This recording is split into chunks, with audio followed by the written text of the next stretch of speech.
수능의 그날까지 여러분과 함께 러닝메이트 조정식입니다. 반갑습니다. 더 데이즈 유얼데이 컨텐츠 전체를 이제 소개하는 자리를 좀 가질 텐데, 일단 1년 중에 실무가 총 3회 분량으로 나가게 될 거거든요.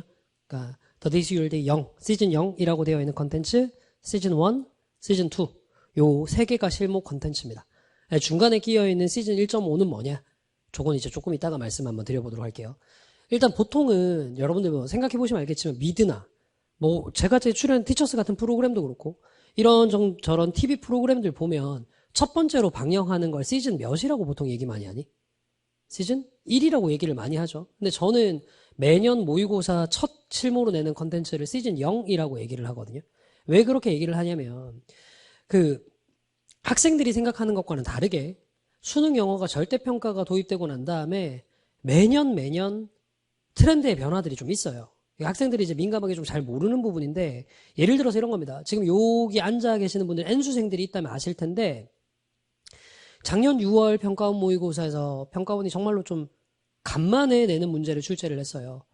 여러분 혹시 31번 빈칸 문제 들어가기 전에 30번에 어휘 물어보는 문제 알죠? 1, 2, 3, 4, 5번에 밑줄 쳐놓고 문맥상 적절하지 않은 어휘를 골라라. 어떤 유형의 문제인지 알죠? 그렇죠?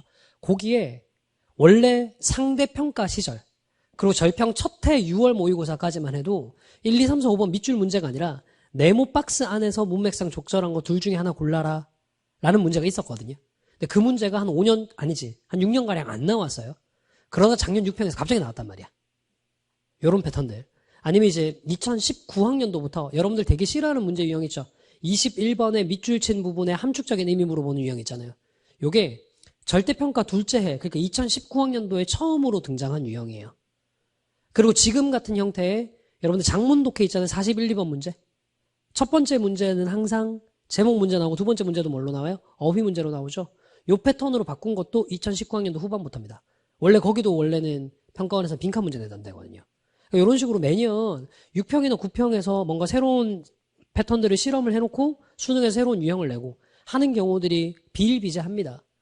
근데 지금 올해 6월, 9월 평가원 모의고사 우린 전혀 본 적이 없는 상태잖아요. 그래서 여기 시즌 0이라고 얘기를 하면 본격적으로 올해 6, 9평의 경향성을 보기 전에 지금까지 과거의 기출을 바탕으로 해서 내는 모의고사라서 본격적인 시즌이 아니기 때문에 시즌 0이라는 말을 넣어놓은 거예요. 그래서 요거는 작년 6, 9평 그리고 작년에 수능까지의 트렌드를 반영해서 만들어 놓은 모의고사라고 생각을 하시면 됩니다.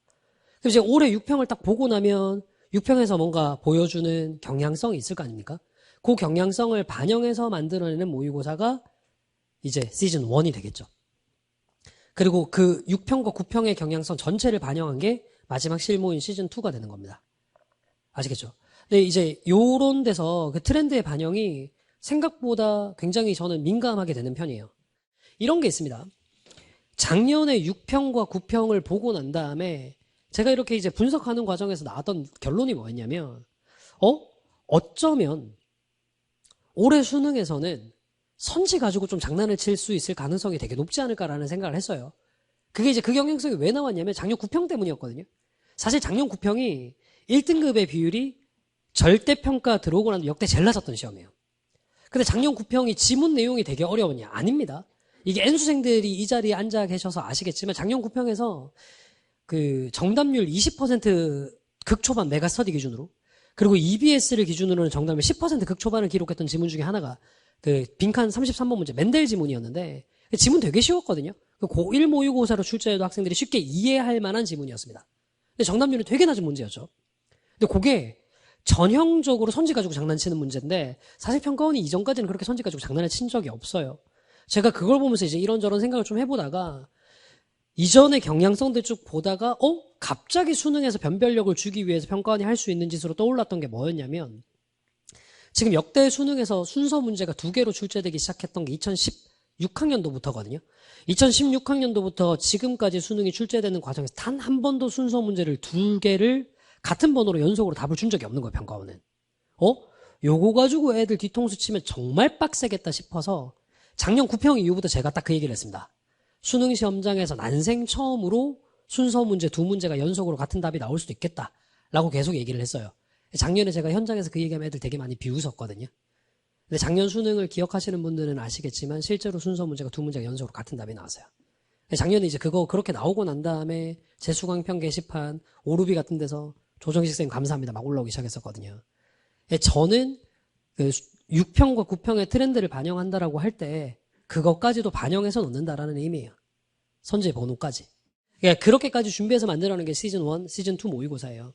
당연히 이런 식의 트렌드를 반영을 하는 사람이니 문제를 출제하는 코드들, 그러니까 뭐 빈칸 문제 트렌드가 어떻게 바뀔 것인가, 순서 삽입 문제에서 핵심을 관통하는 코드가 무엇일까, 이런 것들은 뭐 당연히 누구보다 준비를 잘 하겠죠. 이건 뭐 더 이상 얘기할 필요가 없다라고 생각을 하거든요. 그러니까 문제 퀄리티나 문제 질들은 당연하게 다 갖출 겁니다. 근데 이런 식으로 이제 문제 퀄리티나 질을 갖추려면 무조건 해야 될 작업이 있어요. 올해 EBS에 대한 분석도 분석이지만 올해 치러지는 6평과 9평에 대한 분석도 굉장히 꼼꼼하게 이루어져야 되겠죠. 그 분석 작업을 토대로 여러분들한테 수능을 어떻게 준비해야 될지 알려주는 강좌가 The Days Your Day 시즌 1.5예요. 그러니까 시즌 1.5는 실무 강좌가 아니라요.